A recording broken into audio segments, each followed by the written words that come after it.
Herkese merhaba arkadaşlar. Astronomi ve Astroloji Dünyası'na hepiniz hoş geldiniz. Ben hermetik astroloğunuz Berçin. Elimden geldiğince sizlere içerik üretmeye çalışıyorum ama yoğunluğumdan dolayı çok fazla aslında her hafta size video koyamıyorum. Onun için çok çok özür diliyorum en başta eğer ki beni takip ediyorsanız. Ama elimden geldiğince bu yaz döneminde çok daha fazla videolar koymayı hedefliyorum. Umarım bu sözümü size karşı gerçekleştirebilirim ve tutabilirim. Bu şekilde de Satürn'ün Koç geçişinde böyle bir kendime söz vermiş olayım. Şimdi öncesinde hemen küçük bir hatırlatma yapacağım. Lütfen kanalıma abone olmayı, videolarımı beğenmeyi ve yorum yapmayı unutmazsanız sevinirim. Çünkü sizlerin sayesinde birçok insana ulaşmış oluyor. Sizin her bir oradaki güzel beğeniniz ve yorumunuz benim için çok çok önemli. Bu şekilde birçok insana ulaşmış oluyorum ve şimdiden hepinize çok çok teşekkür ediyorum arkadaşlar. Evet, bugünkü konumuz belli zaten arkamdaki görsellerden de sonuç itibariyle görebiliyorsunuz. Satürn'ün Koç seyrinden bugün size bahsedeceğim ama burç burç bir yorum yapmayacağım. Onu en başta söyleyeyim. Çünkü ben astrolojinin 12 burç yorumundan ibaret olduğunu düşünmüyorum. Çünkü herkesin bir natal haritası var. Siz bu transitin belli bir evden ve belli bir dispozitör etkisiyle alacaksınız ve bu evin ve dispozitörün kendi içerisinde bir dinamikleri var ve o dinamikler size farklı farklı etkiler yaratacaktır bu dönem içerisinde. O yüzden herkes bu transiti farklı şekilde alacaktır ama genel olarak bize Koç'taki Satürn ne anlatmak istiyor? Sizde biraz ondan bahsedeceğim ve tabii ki burada takım yıldız etkisinden ve üçüncü bölümde de bu videonun 1967, 1969, 1937, 1939 ve 1996, 1997 yıllarında 3 tane Satürn Koç döngümüz var bu döngünün öncesinde. Yani bu 100 yıl içerisinde olmuş oluyor. Bunlarda ne takım etkiler olmuş? Biraz onlardan size bahsedeceğim. Notlarımı aldım. Onları sizle paylaşacağım. Öncelikle başlayalım. Şimdi benim en sevdiğim aslında karmik etkilerin kodlarını taşıyan bir gezegen Satürn ve 25 Mayıs'ta biliyorsunuz ki Pazar günü Koç burcu seyrine burada başladı. İstanbul haritasına göre saat 6:35'te aslında bu seyrin burada başladı ve 11. evde start aslında verdi. Yani 11. eve denk geldi. Ve burada tabii bizim için en önemli etkilerden bir tanesi Neptün kavuşumu ile burada taçlanmış olması ve ASC noktasının da 18 derece ikizler burcuyla yükseliyor olması. Ve burada 18 derece ikizlerdeki bu etkileşime baktığımız zaman burada Kolumba dediğimiz güvercin takım yıldızıyla bir etki içerisinde olacak ve burada Venüs ve Merkür'ün doğasında olan Epsilon Columbae sabit yıldızıyla da büyük bir aktivasyon indeksini sağlamış oluyor. Şimdi bu bilgileri size verdikten sonraki bu sabit yıldız ve takım yıldızı etkilerinden videonun ilerleyen kısmında zaten bahsedeceğim. Bize Satürn şunu söylemek istiyor burada Koç'ta. Biraz yürümek isteyen ama durmadan düşen ve ayağa kalkmak için mücadele eden bir çocuk misali. Sanki engellenmiş veya gerçekten ne yapacağını bilmeyen bir çocuk gibi aslında burada davranacaktır. Yürümek istiyor ancak başaramıyor. Sizce neden? Çünkü öğrenmesi gereken bir yol var arkadaşlar. Bilmediği için o yolu burada mücadele ediyor. Tabii ki yolu bilse çok daha rahat ilerlemiş olacak. İşte tam bu noktada bize, bizim hayatlarımızda yani kişisel hayatlarımızda en büyük amaçlarımız ve arzularımızı öğrenmemiz gereken zamanı aslında burada bize gösterecek. Çünkü bir şeyler öğretmek isteyecek. Bu yüzden hayatlarımızda bir şeyleri yeniden yapılandırabileceğimiz, yön verebileceğimiz bir süreci başlatacak. Satürn arkadaşlar sistemdir, plandır, organizasyondur, disiplindir her şeyden önce. Bunun en iyi bize nasıl etki vereceğini göstererek bizden ne bekliyor aslında bunu göreceğiz bir şekilde. Ve şey diyecek bize, çalış diyecek. Ve biz çalışırken önümüze bazı sıkıntılar, problemler. Bunlar iş hayatımızda olabilir, aile içerisinde olabilir ya da arkadaşlar etrafında olabilir ki sosyal çevrenin çok fazla bir vurgusu olacak burada. Ee, Bir sıkıntı olduğunda önlem al aslında bize diyor. Mesela bir planımız eğer bizim yoksa işte orada Satürn bizi test etmeye başlıyor ve tabiri caizse hani eski bir tabir olacak. Orada sopasını çıkartıyor. Çünkü aslında orada bize bir şeyler öğretmek istiyor ve bizim işte A planından eğer olmadıysa B, C, D planlarımız yoksa işte o noktada bizi başa sardırarak ta ki bize bir şeyler öğretene kadar, şimdi az önceki örnekte verdiğim gibi mesela planlama, organize olmamızı ya da disipline olmamızı öğretene kadar bu etkiyi bize sağlattırıyor. Çünkü biliyorsunuz ki aslında hiçbir şekilde Satürn'den korkmamamız gerekiyor. Bize çok böyle hani öcü gibi gösteriliyor bu gezegen. Ama aslında öyle değil. Çünkü kendisi bir kere muazzam bir efendi ve öğretmen ve ödül veren bir gezegen. Yani evet belki hayatlarımızda sıkıntıları ortaya çıkartıyor, belki sıkıntılar ve problemler yaşıyoruz ama sonunda muhakkak bize ödülüyle dönüyor. Bakın bunu test edin ve bana çok bu konuda hak vereceksiniz.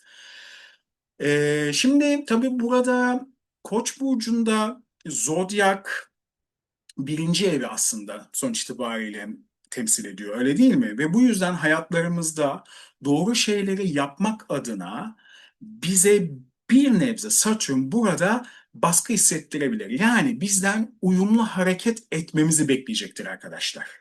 Tabii bunlar birazcık sert gerilimler olabilir. Böyle bir takım sert etkiler bize verebilir ve bu yüzden biz bazı seçimler yapmak, bazı şeyleri yeniden yapılandırmak gibi etkiler düşünebiliriz ve bu zamanlar çok böyle yumuşak, yani poflanacak zamanlar olmayabilir, acı verebilir bize ve üzülebiliriz. Ama burada istediği şey bizim görmemiz gereken aslında onun bize vereceği büyük fırsatlardır.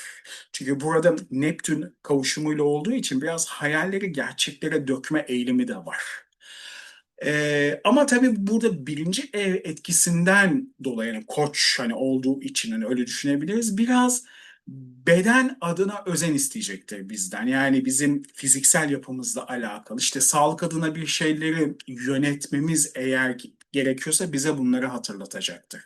İşte bu bir hastalık kontrolü olabilir ya da bir diyet olabilir ya da farklı bir şey olabilir. Ve aynı zamanda da ruhumuza ve fiziksel yapımıza da bir reset atma, bir şeyleri başlatmak için bizi aslında bu gezegen kamçılayacaktır. Ancak şöyle bir şey var. Bir şeylere başlamak özellikle bu konularda hiç bu kadar zor olmamıştı da dedirtecektir bize. Peki Satürn'ün bu etkisinde rahatsızlıklar ya da hastalıklar olarak neler gündemde olabilir? Bir kere ciltle alakalı sıkıntılar olabilir. İkincisi olarak kemikle alakalı sıkıntılar olabilir. Dişlerle ilgili problemler görebiliriz. Koç etkisinden olduğu için yüz bölgesi özellikle baş ve kafa bölgeleri. Bunlarla alakalı işte estetik operasyonlar olabilir, burun ameliyatları olabilir, yüz nakilleri olabilir. Ee, Efendime söyleyeyim gözle alakalı sıkıntılar olabilir, kulakla alakalı sıkıntı olabilir ya da bunlarla alakalı güzel etkileşim, iyileştirici başlangıçlar ya da tedaviler olabilir. Bu denli bizim hayatlarımıza böyle ve tabii ki yine kolektife etkiler burada verecektir. Tabii ki bize şunu da hatırlatacak. Temel hayatın sorumluluğunu üzerimize almamızı. Çünkü burada hayatı zorluktan ziyade bir fırsat olarak görebilmemizi, başarmamızı isteyecektir. Ve şu şekilde ilerleyeceğiz. Tabii burası 11. ev etkisi de var. Çünkü normal İstanbul haritasına baktığımda o şekilde bir etki aldığı için hayatımızda zararlı ne varsa, bu bir eşya olabilir, sosyal çevre olabilir, arkadaşlar olabilir, vazgeç ve bitir, yok et. Yani ve yerine size hitap eden, size faydalı olabilen, sizin önceliğinize hitap edebilecek kişiler ya da materyalleri hayatına çek aslında diyecek. Ve tabii burada Neptün kavuşumu olduğu için biraz böyle bir şeyleri net söylemek de mümkün değil. Çünkü ne olacağını çok olarak burada bilemeyiz. Çünkü karmik bir gezegen ve ruhsallığı burada aslında ortaya çıkartan bir gezegen var ve ikisi bir aradalar. Yani ruhsallık ve karmik bir etkinin bütünleşmesi var olacak ve hayatlarımızda yüzleşmemiz gereken bazı karmik olayları da karşımıza çıkartabilir arkadaşlar. Ve bu neticede bazı hayal kırıklıkları, depresyon ve ruhsal bir takım sıkıntılar da yaşayabiliriz. Eğer ki bunlar hayatımıza girmişse ve varsa bunlardan çıkmamızı isteyecektir ve başarıyla çıktığımızda da inanın muhteşem ödüller verecektir. Çünkü burada bu transitte bizim almamız gereken aslında kendi haritalarımızda ne yaşıyorsak, ne bize veriyorsa, olumlu ya da olumsuz ne olacaksa aslında bu konularda bizi olgunlaştıracaktır ve bundan sonrakinde çok daha farklı bakacağız olaylara. Unutmamanız gereken bir olay daha var. Onu da son olarak ilk bölümün sonu olarak hani size söyleyeyim. Hayal bize kurduracak tabii burada Neptün ve tabii ki burada Satürn de onu gerçekleştirmemizi isteyecek ki Mars'ın Koç'un etkisinde bir şeyleri başlatıp hızlı, cesur, güzel girişimler yapmak adına bir kere burada gerçekçi olmak gerekiyor ve Neptün'ün tuzaklarına yakalanmamak için ki bunlar olacaktır, bize gerçekleri göstermeyecektir. Ee, bir B planınız ve C planınız en başta söylediğim gibi muhakkak olmalı arkadaşlar. Şimdi ikinci bölüme geçtiğimizde burada sabit yıldızlardan bahsedeceğim. Burada ASC noktasının yükseldiği yani 18 derece ikizlerin yükseldiği Kolumba takım yıldızı ve Epsilon Columbae sabit yıldızının etkisinde olacaklar. İşte burada bir onarıcı etki var. Burada bize sorunlu ve problemli noktaların yapılanması ya da düzeltilmesiyle ilgili bazı etkileri bizim karşımıza çıkaracak ya da fırsatlarını verecek. Tabii kolektif olarak düşündüğümüzde yeni keşifler, işte seyahatle ilgili özellikle uçaklar yani havasal olaylar çünkü güvercin takım yıldızı hemen direkt aklıma hava geliyor. Havayolu şirketleri adına bir takım yeni yapılanmalar, riskler, problemler, sorunlar da olabilir. Ya da kısıtlanmalar gibi bazı bir takım etkileri çıkartabilir bu transitin seyrinde. Ve tabii şöyle de bir durum var arkadaşlar. Barış için de mücadele aslında burada verecek. Yani bazı burada barış için müzakereler, anlaşmalar, iyicil bir takım etkileri ortaya çıkartmış olacak ama burada Koç biraz kıstırılmış bir alanda olduğu için bu ev içerisinde işte burada bir takım sonuca varamama ya da Neptün'ün bir takım gerçekleri göstermeme gibi eğilimler ortaya çıkabilir. Bir diğer buradaki sabit yıldız ve takım yıldız etkisine baktığım zaman hapishaneler ve afla ilgili bazı kararlar burada netleşebilir ancak çok fazla kapsamlı büyük bir af yasası olmayabilir ve süreci tam olarak netleşmeyebilir. Yani gündemde olabilir ama bir türlü hani ortaya çıkmayabilir ya da çok geç olabilir. Ayrıca bu yıldız da zaten isminden de belli Kolombiya ülkesiyle de ilişkilendirilir arkadaşlar. Yani o ülke üzerinde de 2,5 yıl boyunca bazı olumlu ya da olumsuz etkileri öngörebilirim, haberlerde duyabiliriz. Tabii burada Mars'ın Satürn ve Mars yani Koç'un etkisinde olduğu için burada bazı savaş temaları karşımıza çıkabilir. İşte bunlar salgın hastalıklarla savaş olabilir ya da efendime söyleyeyim suyla alakalı savaşlar olabilir. Enerjisi olarak bunlar tetiklenebilir. Aynı zamanda tabii ki Mars ve Satürn iki tane malefik etkiden dolayı kazalar oluşabilir arkadaşlar. Özellikle uçak kazaları, tren kazaları gibi büyük yani kolektifi etki eden ve çok insanın bir arada olduğu bir takım taşıtlarla alakalı kazalar gerçekleşebilir. Sağlık açısına baktığımız zaman ise sağlıkta beyin, kafa, yüz, cerrahi alanlarında yeni teknikler, yeni girişimler, bilimsel bir takım etkileşimler ya da buluşlar olabilir.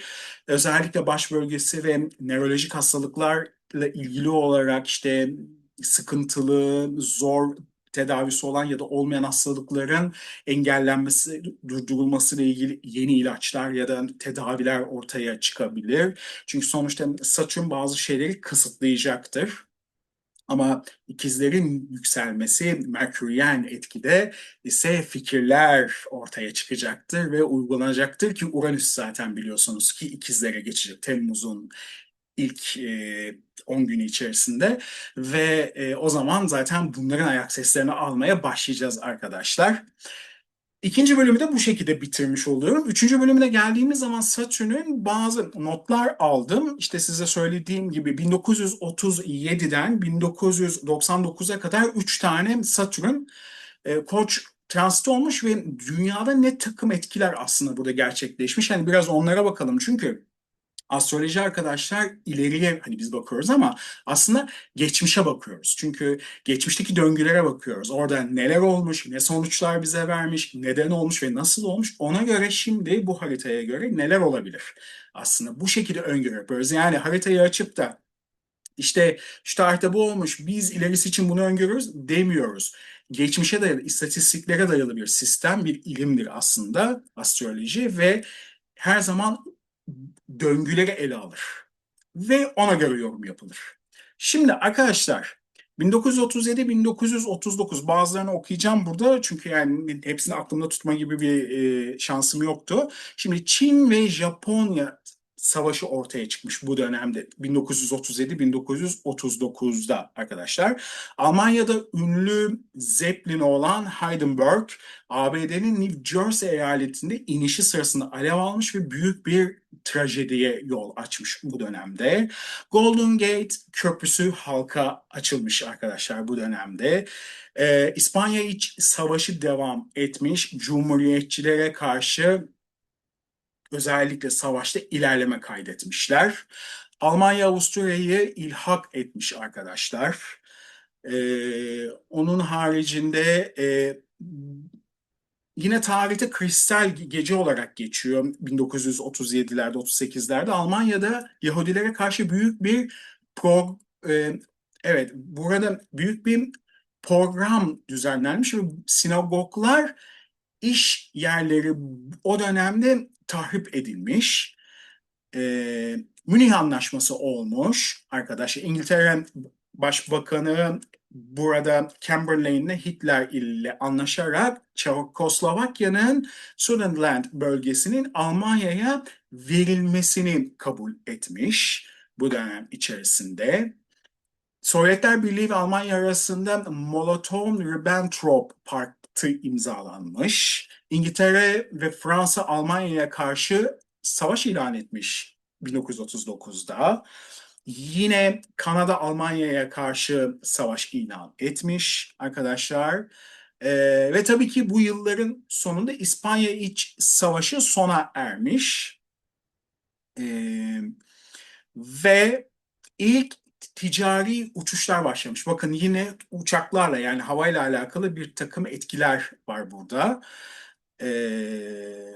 1967 ve 1969 yıllarında Koç seyrine baktığımız zaman ise burada Prag Baharı olmuş. Yani Çekoslovakya'da reform hareketleri başlamış ancak Sovyetler Birliği tarafından bastırılmış bunlar. Onun haricinde Martin Luther'in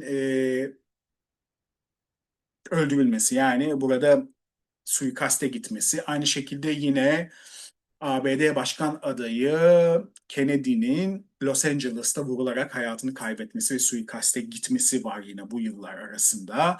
Meksika'da Tlatelolco katliamı olmuş arkadaşlar. Burada protestolara müdahale eden yüzlerce kişi ölmüş. Apollo 11 Ay'a iniş sağlamış ve ilk insanlar olmuşlar bu dönemde. Woodstock Festivali arkadaşlar 1960'ların kültürel simgelerinden biri haline gelmiş bu dönemde. Aynı şekilde Amerika Birleşik Devletleri'nde Vietnam Savaşı'na karşı büyük protestolar düzenlenmiş. İngiltere'de The Beatles'ın Abbey Road albümünün çıkışı yapılmış ve çok büyük yankı uyandırmış bu albüm. E, İsrail, Mısır, Ürdün ve Suriye'ye karşı savaşarak büyük toprak kazanımları elde edilmiş arkadaşlar. Apollo bir felaketi yaşanmış ki bu dönemde şöyle fırlatma testi sırasında yangın çıkmış ve 3 astronot hayatını burada kaybetmiş arkadaşlar. Ve tabii ki bilirsiniz ki Che Guevara'nın ölümü, Küba devrimcisinin Bolivya'da yakalanarak idam edilmesi yine 1967 ve 1969 Satürn Koç burcu dönemindeki o dönemdeki o döngüye denk yine gelmiş. 1996-1999 yıllarındaki Koç seyrine baktığımızda ise arkadaşlar burada Atlanta Olimpiyatları sırasında Centennial Park'tan bombalı saldırı gerçekleşmiş. Biliyorsunuz belki hatırlarsınız ben hatırlıyorum. Dolly adlı koyun bilim dünyasında çığır açan bir gelişme olarak klonlanmış arkadaşlar. Bakın bilimsel bir yine olay olmuş. Taliban Afganistan'ın başkenti Kabil'i ele geçirmiş arkadaşlar. Hong Kong İngiltere'den Çin'e devredilmiş. Onun haricinde Mars Pathfinder uzay aracı Mars'a başarılı bir şekilde iniş gerçekleştirmiş. Google arkadaşlar kurulmuş. Ve Prenses Diana trafik kazasında İngiltere'de biliyorsunuz vefat etmiş. Pardon, Paris'te trafik kazasında vefat etmiş. Kuzey İrlanda barış anlaşması imzalamış. ABD Başkanı Bill Clinton hakkında azil süreci başlatılmış ve bu olay Amerikan siyasetinin açısından büyük yankı uyandırmış. NATO Kosova Savaşı nedeniyle Yugoslavya'ya hava saldırısı düzenlemiş ve bu savaş Avrupa'da büyük etkiler yaratmış ve son olarak da söyleyebileceğim bu döneme ait benim bulabildiklerim Columbine Lisesi'nde bir saldırı gerçekleştirmiş. ABD'de büyük bir trajediye yol açmış ve silah yasaları üzerine de tartışmaları alevlendirmiş bu olay arkadaşlar. Gördüğünüz gibi yani döngüsel olarak benim de size söylediğim işte bilim adına bazı şeyler, savaşlar adına, hava yolları ile alakalı bir takım etkileşimlerin olabileceğinden size bahsetmiştim ve aynı şekilde de yine bundan önceki döngülerde de benzer bir takım olaylar gerçekleşmiş. Tabii bu kadar birebir aynısı olmayacaktır çünkü şu anki transitlerle o zamanki transitler arasında farklar var ki 3 tane transit arasında da yani 3 tane döngüsel oradaki Satürn ve Koç'un transitler arasında da farklı olaylar olmuş. Bu önümüzdeki 2,5 yıl içerisinde yine farklı olaylar olacaktır ama konuların ana başlıkları belli. Yani hani yine bu tarz etkileri gözlemleyebiliriz. Evet, Satürn Koç seyriyle alakalı olarak benim söyleyebileceklerim bu kadar arkadaşlar. Eğer videoyu buraya kadar izlediyseniz lütfen kanalıma abone olmayı, videolarımı beğenmeyi ve yorum yapmayı unutmayın. Bu da benim için de bir motivasyon olmuş oluyor. Çünkü ne kadar çok izlenirse ve ne kadar çok beğenilirse ben de o kadar daha fazla içerik üretmeye burada çalışıyorum. Ama tabii ki danışmanlıklar oluyor, eğitimler veriyorum. Bu arada hemen küçük bir hatırlatma da yapayım. 14 Haziran akşamı arkadaşlar Satürn Neptün transitini kişisel haritalarınıza göre yorumluyorum ve karşınıza nasıl etkiler çıkabilir onunla alakalı olarak size bilgilendirme yapıyorum. Küçük ücretli bir eğitim, daha doğrusu atölye çalışması. Bilginiz olsun. Eğer ki katılmak isterseniz beklerim. Instagram sayfam astronorm.astroloji sayfasından bana ulaşabilirsiniz bu konuyla ilgili olarak. Umuyorum 2,5 yıllık bu Satürn Koç etkisi sizde çok güzel etkiler yaratır. Hayatınızdaki tüm olumsuzlukları çıkartır ve hayatınıza daha güzel, sizi daha motive edebilecek ve pozitif etkileyebilecek etkiler sizin hayatınıza girer. Kendinize çok iyi bakın. Bir sonraki videoda görüşmek üzere diyorum. Hoşça kalın.